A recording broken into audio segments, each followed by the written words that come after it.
Alors, bonjour et merci d'être ici. Je suis accompagné de Mme Anne Lawson et de M. Michel Roussel, sous-directeurs généraux des élections.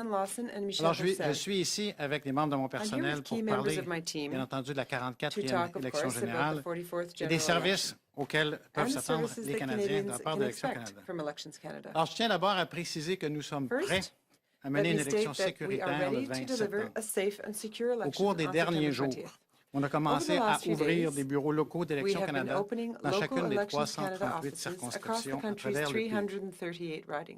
D'ici quelques jours, et donc c'est un processus qui est en cours, et d'ici quelques jours, on sera en mesure d'offrir des services aux électeurs de façon locale dans 501 bureaux partout à travers le pays, et ce tout au long de l'élection. Je tiens à préciser que notre site Web offre un large éventail de renseignements et de services. Et donc, j'encourage les électeurs à visiter élections.ca pour obtenir toute l'information dont ils ont besoin, soit pour s'inscrire, soit pour voter. Alors, bien entendu, la COVID-19 va avoir une incidence sur la conduite de l'élection. Depuis des mois, on consulte les autorités de santé publique de tout le pays, tant au niveau fédéral, provincial et territorial, pour nous assurer d'offrir nos services dans un environnement qui est sécuritaire pour tous. On a pris une série de mesures pour assurer la sécurité dans nos bureaux locaux, de même que dans tous les bureaux de vote, que ce soit au vote par anticipation ou le jour du scrutin. Cela inclut, par exemple, et ce sont des choses qui nous sont maintenant bien familières, le port du masque, la distanciation physique, l'utilisation de barrières physiques et de crayons à usage unique.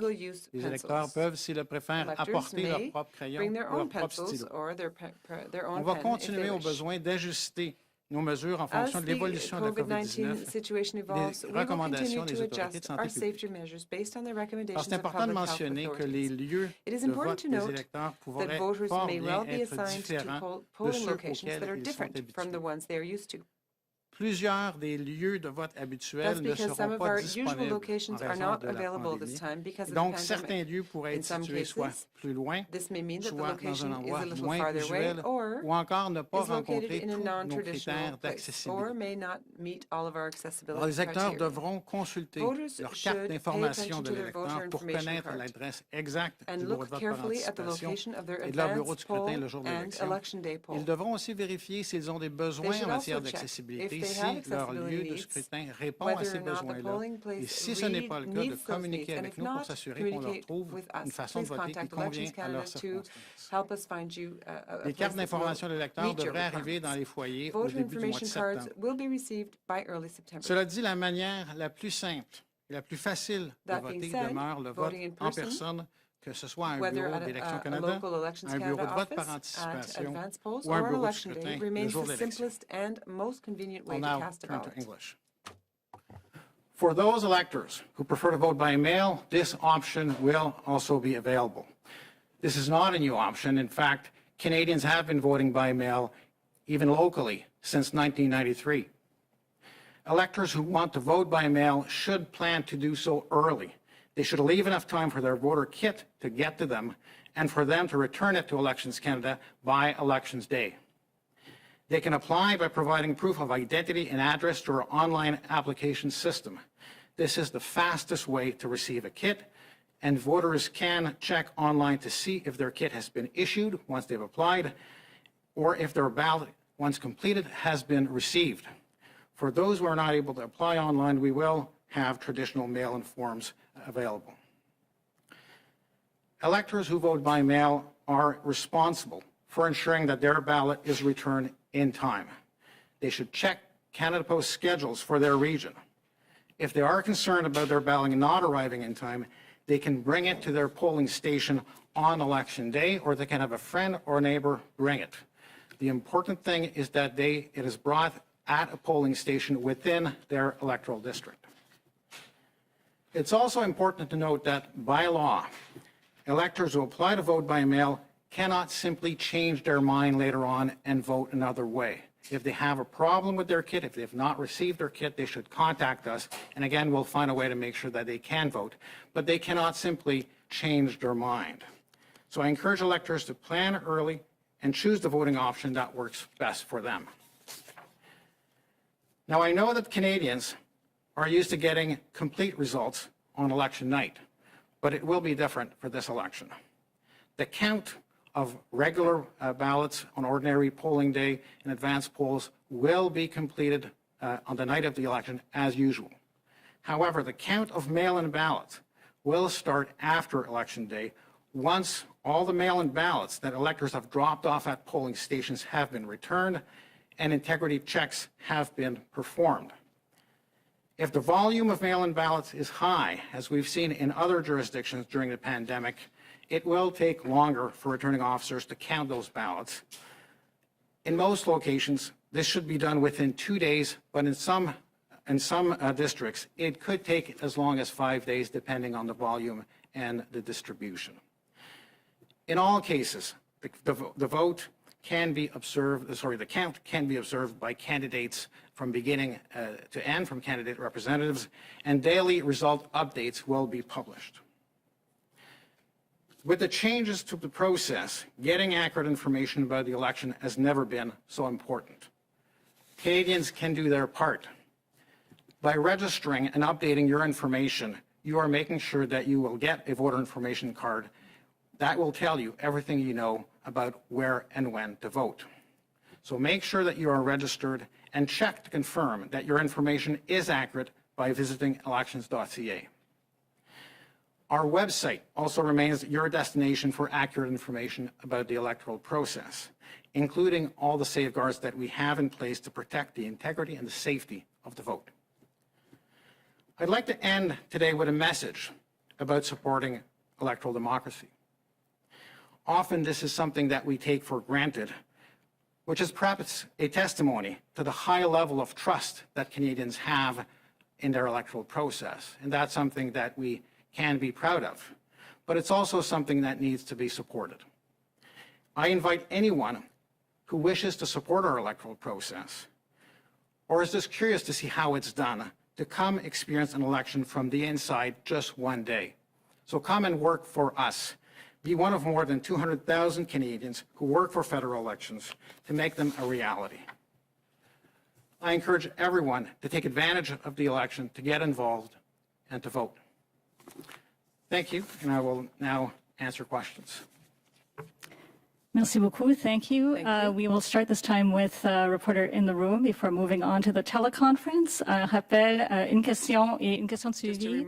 One question, one follow-up, please. And if we have time, we will start the queue over. Thank you. It's Bill Curry from the Globe and Mail.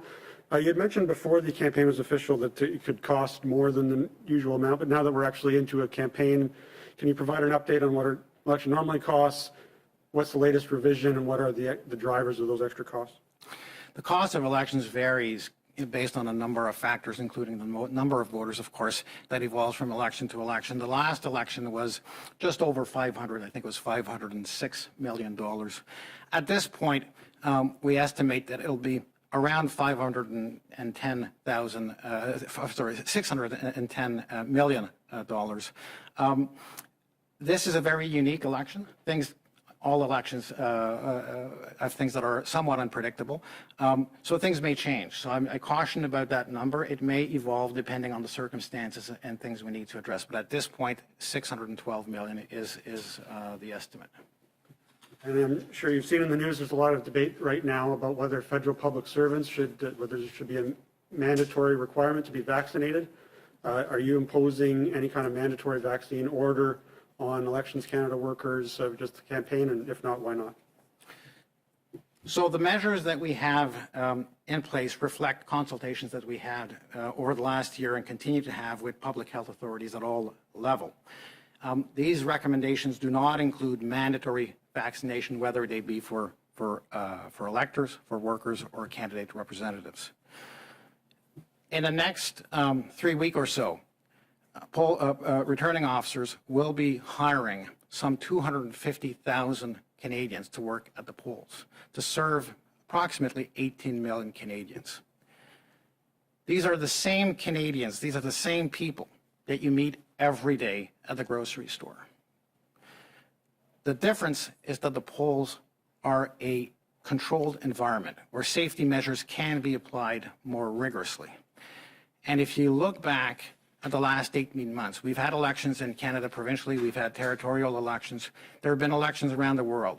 And there has not been outbreaks of COVID as a result of in-person voting. And that, to me, is a testimony of the fact that polling places are a controlled environment where we can apply safety measures in a way that is rigorous and ensure the safety of everyone present in those polls. Of course, we will continue to follow the advice and continue to consult with public health authorities, and we will adjust our measures based on their recommendations. Operator, we can take questions from the teleconference now. On peut passer à la téléconférence. Thank you. Merci. Please press star 1 at this time if you have a question. S'il vous plaît, appuyez sur étoile 1 maintenant pour poser une question. Our first question, Tom Korski, Blacklock's reporter. Your line is open. Actually, they are no longer on the line. So our first question will be Julie Gordon, Reuters. Your line is open. À vous la parole. Yeah, hi there. Thanks for taking our questions. You basically answered what I was looking for, but maybe you could give us a bit more color on, I'm interested in the counting of the mail-in ballots and how you're going to be verifying those. Can you give us a little more detail on that verification process and why that could take up to 5 days? The verification process will not take up to 5 days. That should be done the day after. Essentially, we are verifying the outer envelope, and there's more technical information available on our website, but essentially we are verifying the information on the outer envelope, which includes a signed declaration by the elector, includes a barcode, and includes the address information to make sure it is the voting kit that we sent to that elector. We're also going to verify that that person is not voted in person. So if somebody walks up on polling day and said, I did not receive my mail-in kit, that person will swear an oath to that effect and will be allowed to vote in person. We will be able to check to make sure that that is true and set aside any outer envelope from the mail-in ballots that matches the voters' information at the polls. So there's a number of controls that take place to make sure we have the postal ballot from the right person and that the person has not voted twice.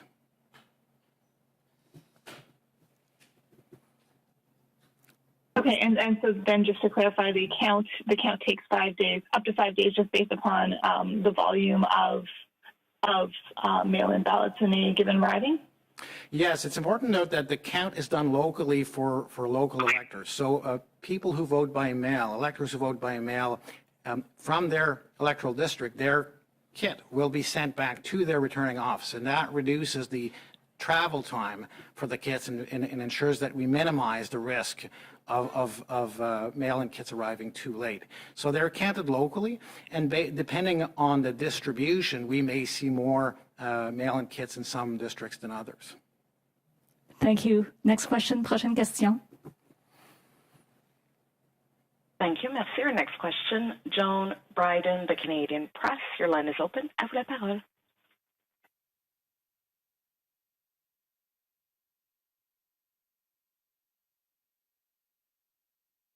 Joan Bryden, your line is open. If you're using a speakerphone, please pick up your handset and unmute your line. I was actually wanting to ask you again about the why not mandatory vaccination. Let me repeat the answer that I gave earlier. As I said, we are applying safety measures that have been discussed with public health authorities across the country at all levels, and will continue to adjust those measures. The recommendations so far do not include making vaccination mandatory. And as I indicated, we are recruiting ordinary Canadians, serving ordinary Canadians, and they will encounter them in locations that are highly controlled, much more controls than the kind of encounters you see at the grocery store every day. So we have good reason, and I think Dr. Tam was quite clear when she spoke not very long ago, I think it was less than a week ago, that it is perfectly safe to vote at a polling place if the proper measures are in place, and that's what we're focusing on.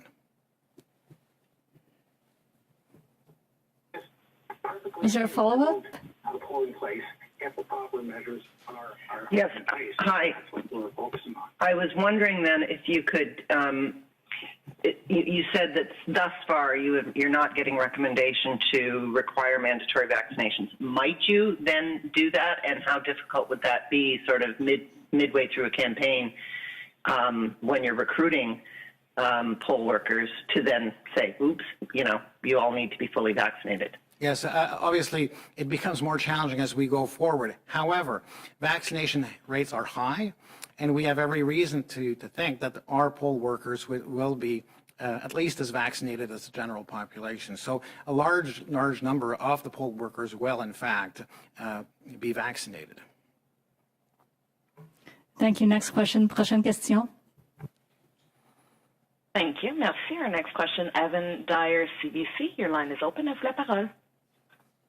Hi, good morning. I wonder if you could just talk about some of the natural hazards and obstacles to voting, such as floods, wildfires, and so on. For example, the wildfire situation in BC right now. What provisions would you anticipate making if wildfires drove people to evacuate their homes, for example, move to a new riding? What kinds of things could you do or have you done in the past?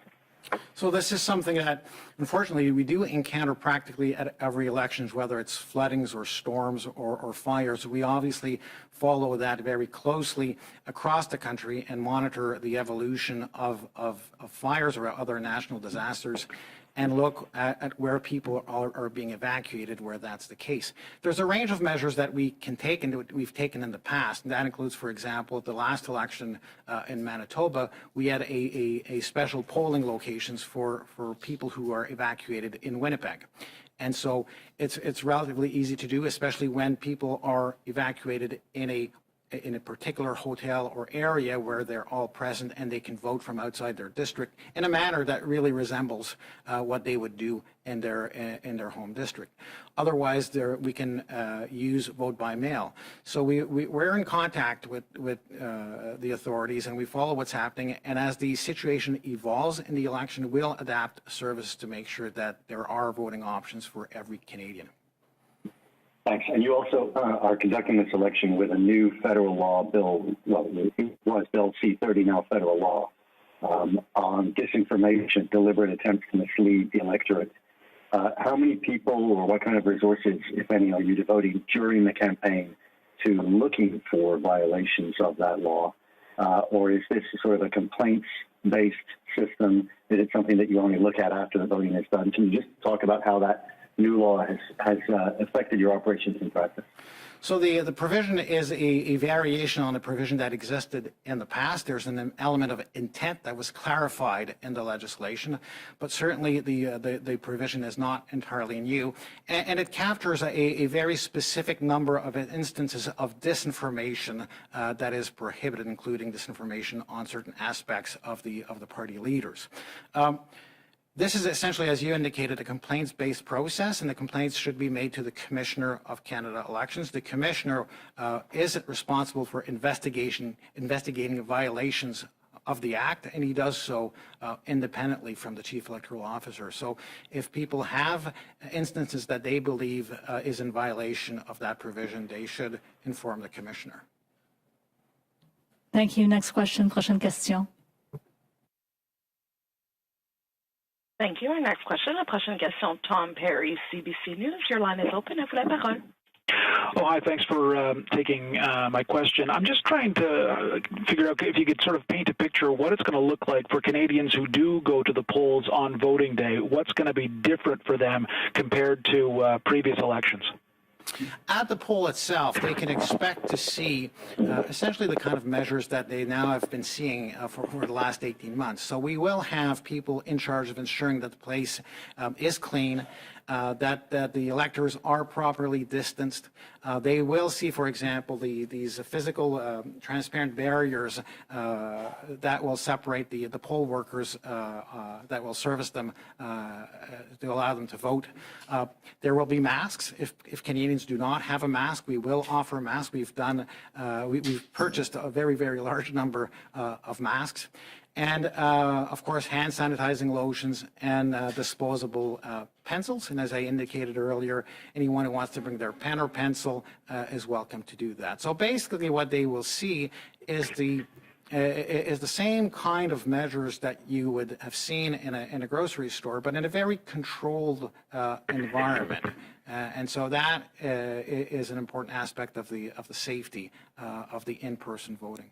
Just from a security point of view, given the number of mail-in ballots that you're anticipating in this election, what measures are you putting in place to ensure that we don't see people voting, say, by mail-in, but also trying to cast a ballot on voting day? Yes. So when an elector applies to vote by mail, their name is automatically struck off the list. So the lists that are used on polling day or advanced polls have names that are struck, and these are people who've requested a voting kit. If somebody wishes to vote on polling day and their name is struck, they'll have to explain why, and if they've lost their ballot, if it's been misplaced, or if they've not received it, then they will swear an oath, and they will be marked as having voted in person and as having received a special ballot. These records will then be used the next day to verify against all of the mail-in ballots that we do not have either two mail-in ballots by a single person or a mail-in ballot by someone who has voted in person. So these controls are made after polling day in the presence of candidate representatives, and that's why we're taking the time in this election, because of the volumes, to make sure it's done properly with observers present. Thank you. Next question. Prochaine question. Thank you. Our next question. La prochaine question, Ray Chan from Sing Tao Daily. Your line is open. À vous la parole. Yes, and you just mentioned that there will be a much more higher percentage of mail-in voting. Can you specific how many percentage in the past and what prediction in this election? So we have been conducting surveys over the last year. For most of the year, the survey results we've been getting are fairly consistent at between 4 and 5 million. Just before the call of the election, the number was lower. It was between 2 and 3 million. I expect this could go back up again, so it's not entirely predictable. But we have kits for more than 5 million voters. That's for sure. In the past, just by way of comparison, we would get approximately 50,000 electors nationally, 50,000 who would vote locally by mail. So it's quite a dramatic change. We've had to, of course, increase our capacity quite significantly to deal with such an increase in postal voting. Thank you. Is there a follow-up? That's okay. Thanks a lot. Merci. Prochaine question. Next question.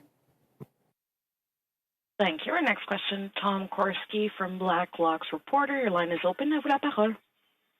Thank you, Mr. Pro. Are you laying out more than 4 advanced polls?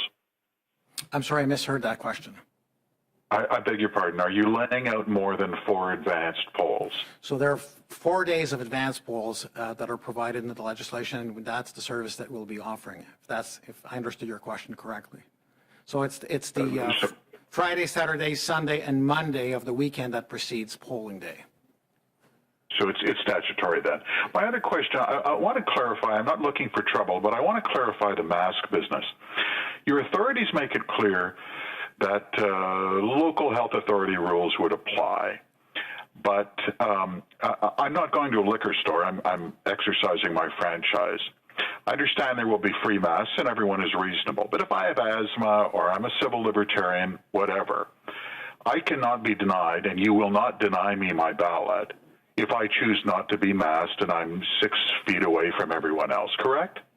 Well, you have to be careful here. I think electors have a responsibility, whether it's by personal choice or even for medical reasons. Now, there are medical exemptions, but they should plan their vote. And if you do not intend to vote with a mask, I would encourage you to vote by mail.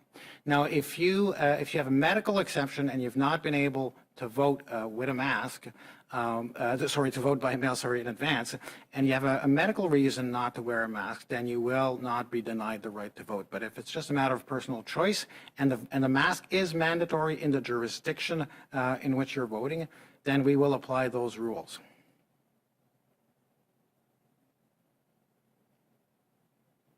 Thank you. Next question. Prochaine question. Thank you. Merci. La prochaine question, our next question, Raphaël Pirot, Agence QMI. Your line is open. Next question, à vous la parole. Agence QMI. Please go ahead. Oui, bonjour. Je voulais savoir, peut-être que c'est pas à vous de répondre à cette question-là nécessairement, mais je voulais savoir, en raison de la pandémie, est-ce que vous attendez à recevoir au total, que ce soit en personne, que ce soit par la poste, est-ce que vous attendez à recevoir moins de votes qu'à l'habitude? C'est une question qui est très difficile à répondre. Effectivement, nous, notre rôle, c'est de s'assurer que les gens aient des opportunités de voter, qu'on offre des occasions de voter qui soient sécuritaires. Pour ce qui est de la participation, du taux de participation, évidemment, on la souhaite toujours élever, mais ça dépend de bien des facteurs, et la plupart de ces facteurs-là sont de nature politique. Donc, la motivation des électeurs à voter, ce n'est pas quelque chose qui est vraiment du ressort de l'administration électorale. Nous, notre rôle, c'est de s'assurer qu'on a des mécanismes qui sont accessibles, qui sont bien compris pour permettre aux gens de voter. Alors, on a vu au fil des ans des taux variés. On a vu dans la dernière année, il y a eu des élections. Dans certains cas, ça a été un peu moins qu'à l'habitude. Mais c'est très difficile, même après le coup, d'identifier un facteur pour expliquer la participation. D'accord. Et donc, si j'ai bien compris, là, pour changer de sujet, il me semble que j'ai entendu pendant le brefage tantôt que c'était difficile d'aller recruter des gens pour l'élection actuelle. Il y aurait des difficultés à ce niveau-là. Peut-être que, je ne sais pas si vous pouvez confirmer ça, expliquer un peu pourquoi c'est le cas. Écoutez, on est au début du recrutement. Ce que je peux dire, c'est qu'on a besoin, dans la dernière élection, on recherchait à avoir autour de 250 000 personnes. C'est le cas aussi cette fois-ci. La dernière fois, on a réussi à en recruter 232 000. Donc, c'est toujours un défi, évidemment, dans une courte période. À l'absence d'une élection à date fixe, on ne peut pas recruter à l'avance, les gens ne sachant pas quel jour ils seraient demandés à venir travailler. Donc, ce sont des facteurs on peut s'attendre à certains défis, mais on va voir au fil des prochains jours et semaines comment va le recrutement. Encore là, comme je l'ai dit, j'invite tous les Canadiens à prendre une journée. Je pense que c'est une très belle expérience de prendre une journée pour contribuer à la démocratie. Évidemment, il y a rémunération en plus, mais de voir comment ça se passe, je pense que c'est une expérience unique. Et ceux qui veulent participer, n'hésitez pas à communiquer avec nous. On a certainement du travail pour to contact us. We will certainly have Merci. Prochaine question. Next question. Thank you. Next question. Merci. Thank you. Our next question, Sarah Turnbull, CTV News. Your line is open. À vous la parole. Hi there.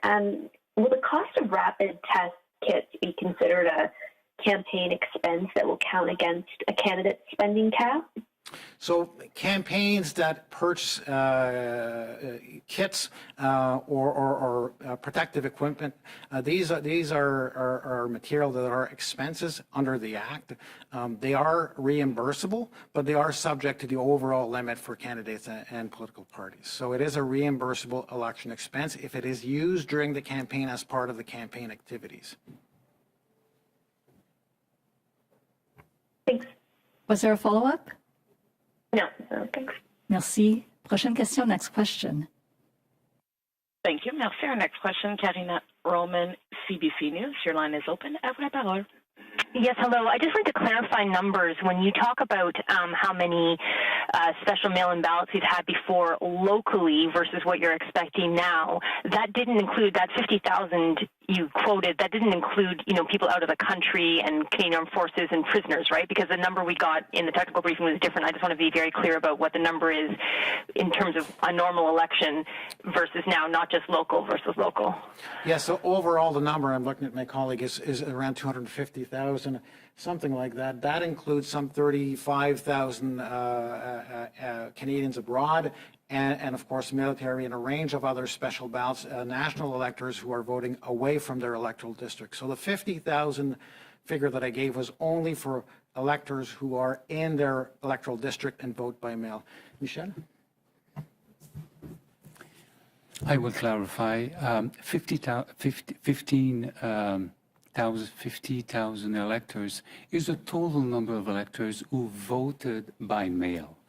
So it does include an estimate of 5,000 who voted inside their electoral districts, but the vast majority were expat voters or absentee electors outside of their electoral districts. But those are those who voted by mail. The vast majority of electors who voted by special ballot at the last election did vote in person at points of services for Elections Canada. The current election will be different. We'll have more vote by mails. Okay, so the global figure is actually 50,000, and now we're expecting millions. Just to clarify, that's not my follow-up, but. Yeah, so postal ballots are a species of what we call special ballots, and they're used for different categories of electors, including, as you mentioned, the military, for example. So as Mr. Roussel explained, 50 includes all mail-in, which included 5,000 local mail-in, and the balance is either national or 35,000 from abroad. That's the figure at the last election.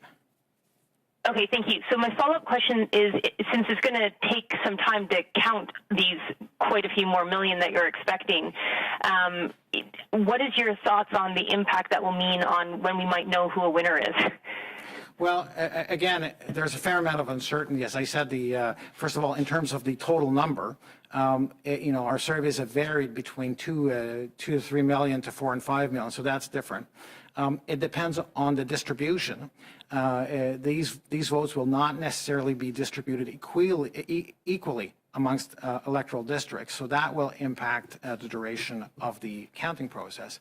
And finally, the margin of victory will be a key factor. If it's a very tight race and there's a large number of postal ballots, then it can take a few days to find out who's the actual winner. Thank you. Next question. Prochaine question. Thank you. Our next question, David Common. Please state your media and go ahead with your question. À vous la parole. Yes, thank you very much. It's David Common with CBC News. Mr. Perot, I just, given that this is not your first go-around with an election, when you list off the various changes and measures that you have to take place for this election, can you put that in context about how this election will be different from all those others that you've known? Well, I would say every election is unique in a number of ways, but this one may be a bit more unique than others. I mean, the first thing that stands out, of course, is the postal vote, which we haven't known in such large numbers in the past. We do expect whatever the number to be significantly larger than before. And that also impacts the count. I think for Canadians, having final results in all electoral districts on the night of the election is something that they're used to. So that's a very different experience for Canadians if that's not the case in a number of electoral districts. And the other thing I would mention from the point of view of electors, it's the polling locations. At this point, we are in the process of finalizing the polling locations. Returning officers have been working extremely hard across the country to find proper polling locations, but we know that it's not easy, and we know that some locations will be farther away. We know that some locations will not be the usual ones or may not be accessible. So these are unfortunate circumstances, but we will do everything that we can to make the vote as accessible as is possible. So that's an illustration of some of the challenges we'll be facing that are perhaps unique in this election. And Mr. Perot, in terms of the count, a number of my colleagues are asking about that, but given that you could have somewhere in the order of 1 out of every 4 ballots cast being sent to the central office, what measures do you have to take differently this year, this election, in order to count them? Just want to clarify, because it's an important point, that the vast majority of the postal votes will not go to the central place in Ottawa. They will be sent locally. So any elector voting in their electoral district by mail, their ballot will be issued locally and returned to the local returning officer or brought back at the poll, as the case may be.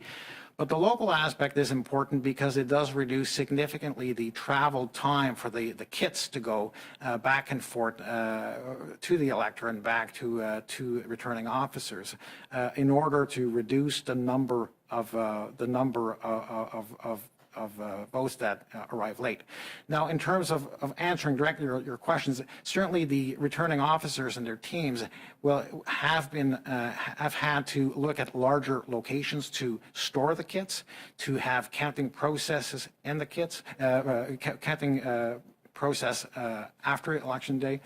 And this will be a new experience for them, counting such large numbers locally in the presence of candidate representatives. Merci. Prochaine question. Thank you. Next question. Once again, please press star 1 if you have a question. S'il vous plaît, appuyez sur étoile maintenant pour poser une question.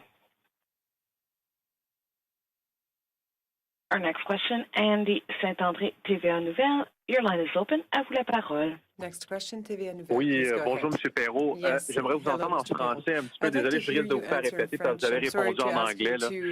Essentiellement, au niveau du vote par la poste, comment vous allez vous assurer que les Canadiens vont seulement voter une fois, c'est-à-dire que certains ne seront pas en mesure finalement de déjouer le processus en place de voter par la poste, se rendre aussi dans un bureau de vote le jour de l'élection?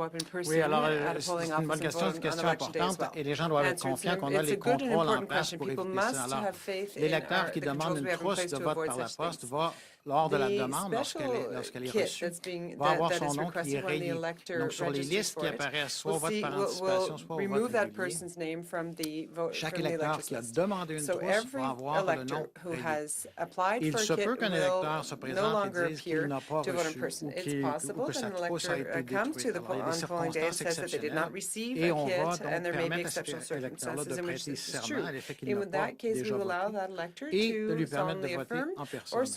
Mais on va, le lendemain de l'élection, c'est là que le dépouillement va se faire et pour cette raison-là, du vote postal, on va être en mesure de comparer les enveloppes reçues avec les noms qui apparaissent comme étant rayés sur la liste et les gens qui ont prêté serment comme n'ayant pas voté deux fois. Donc, il y a tout un travail de contre-vérification qui est fait avant même de procéder au dépouillement. Et s'il y a des enveloppes qui sont identifiées comme parvenant d'électeurs qui ont déjà voté, alors ces enveloppes-là vont être écartées et mises de côté. Et ça, c'est un processus qui se fait le lendemain de l'élection, en présence des représentants des candidats. On s'assure qu'il y aura une présence, une observation possible par les candidats pour tout le processus, incluant la vérification pour les cas possibles de double vote. To be able to identify cases of double voting. Parfait. Est-ce que je peux y aller avec une sous-question? May I ask a follow-up question? Yes, go ahead. Génial.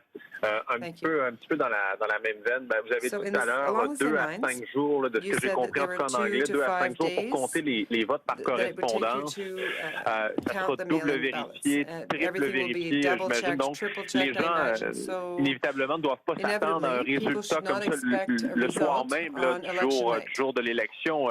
Ça prendra des jours par la suite pour vraiment confirmer le gouvernement qui sera en place. Vous avez parlé tout à l'heure des endroits qui étaient difficiles à trouver et qu'on planche là-dessus actuellement. Ça pourrait être assez éloigné. Est-ce que vous êtes quand même confiant d'en trouver suffisamment et que les gens vont se déplacer ou vous misez vraiment par la poste? Quel est, disons, le pourcentage, pour simplifier ma question, de gens qui pensez qu'ils vont voter par la poste versus les gens qui vont se déplacer? Alors, je peux vous dire qu'à date, sur 16 000 lieux de scrutin, approximativement, 12 000 qui sont confirmés. On est satisfait qu'on connaît. Sur le 4 000, on a des lieux alternatifs identifiés qui sont en train d'être identifiés. Donc, on a quand même un bon travail qui a été fait par les directeurs de scrutin. Dans bien des cas, ça va être les mêmes lieux qu'à l'habitude, mais pas toujours. Et donc, il se peut, dans certains cas, que ça soit plus loin ou dans des endroits qui pourraient paraître inhabituels, comme un hôtel, par exemple, une salle de réunion dans un hôtel. Donc, les gens doivent se familiariser avec cette information-là quand ils reçoivent leur carte d'information d'électeur, s'assurer que ce lieu-là convient pour eux. s'il y a des to enjeux ensure that it works for them. If they, for example, they have accessibility challenges, well, and accessibility requirements, then they need to ensure that they will be able to vote. And they can contact Elections Canada. We can transfer, we can issue a transfer certificate, for example. So people, however, are responsible for checking the information that they receive on their voter information card. Merci. Prochaine question. Next Thank question. you. Next question. Thank you. Merci. The last question, Cormac McSweeney, City News. Your line is open. À vous la parole. Yes, I'm just wondering if you could confirm what happens if somebody does decide to vote twice. They send in a mail-in ballot and then they show up in person. Are both of those ballots then, spoiled ballots and destroyed and not counted? And what is the consequence for somebody who purposely decides to do that? Are there penalties that they will face as a result? Yes. So two things. Once the ballot, the regular ballot, is in the ballot box, of course, you can't trace it back to the elector, but that person's name has been struck from the list, which is why we're retaining all the postal ballots where there's an outer envelope that we can match to the elector and set that envelope aside if the elector is struck from the list as having voted. So the vote that will be set aside will be the postal vote. And any instance of double vote will be referred to the Commissioner of Canada Elections for his consideration and investigation. There are serious offences under the Act for attempting to vote twice. And you're expecting millions of people to vote by mail this time. You say, electors should use the appropriate time frame to make sure that it's in on election day so that it can be counted. Do you have any timeline for that? If people are listening right now, this may be the only time they really pay attention to this. So yes. How far in advance should they be sending this in via mail? Are you talking 7 days, 10 days? What would be an appropriate time frame to make sure that it does get in and it does get counted? So I think thank you for that question.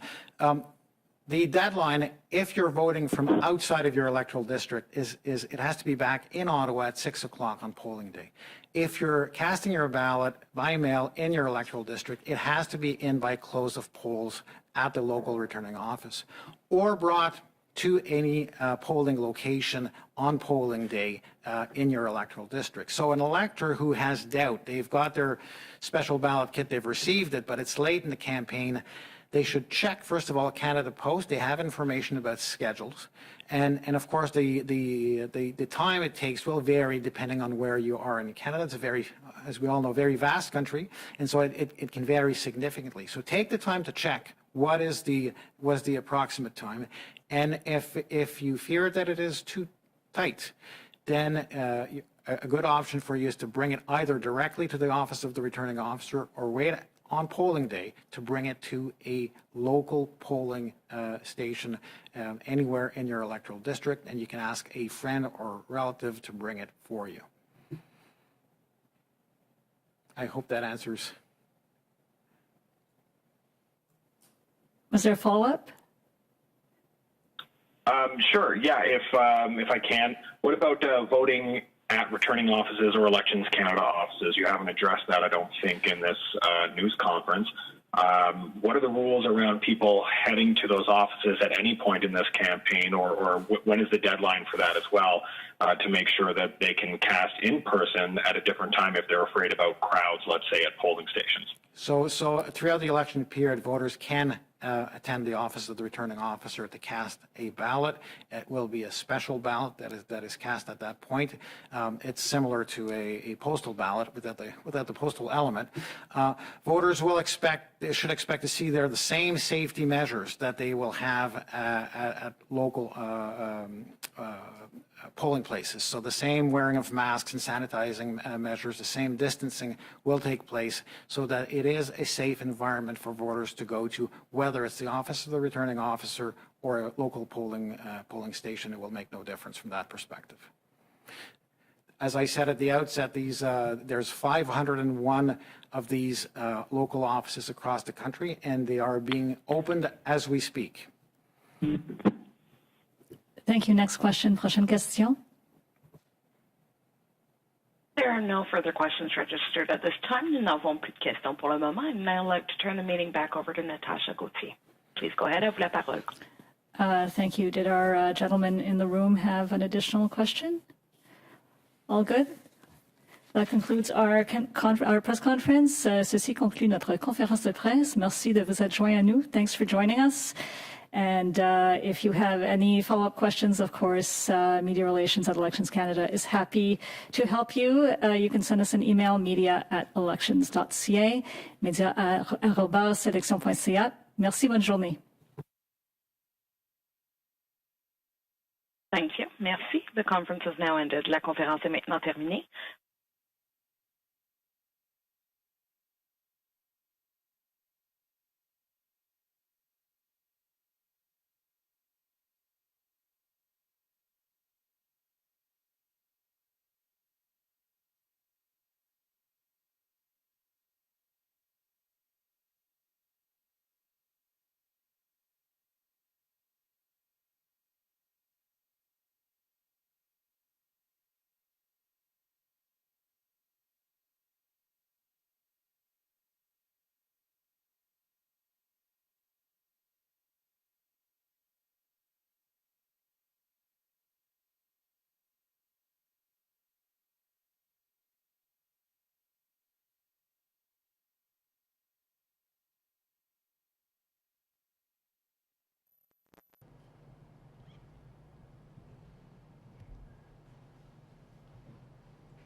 T'as une demi-heure de cotes? Je sais pas. Ouais, ok, c'est ça. C'est bien les faire.